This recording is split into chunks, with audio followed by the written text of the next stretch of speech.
Një ngjarje e rëndë ka tronditur Vlorën në orët e para të mëngjesit të sotëm, rreth orës 6, në lagjen Hajro Çakëri, pranë banesës së tij, është gjetur i vrarë me armë zjarri 58 vjeçari Renato Hoxhaj. Sipas të dhënave paraprake, Hoxhaj, i cili punonte si roje në një objekt në ndërtim shumë pranë banesës ku jetonte, ishte duke u kthyer në shtëpi kur u qellua me armë zjarri. Ekspertët e policisë bëjnë me dije se ai është goditur nga një distancë shumë e afërt, 2 herë në kokë dhe 1 herë në trup. Bashkëjetuesja e tij ka qenë e para që ka dëgjuar të shtënat dhe ka lajmëruar policinë, ndërsa në pamje filmike ajo shihet në gjendje të rënduar emocionale.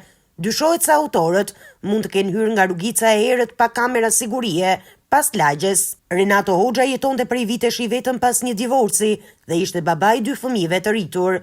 Sipas banorëve të zonës, ai njihej si një njeri i qetë dhe pa konflikte. Policia ka ngritur një grup të posaçëm hetimor dhe në drejtimin e prokurorisë po punon intensivisht për zbardhjen e plotë të kësaj ngjarje, identifikimin dhe kapjen e autorëve.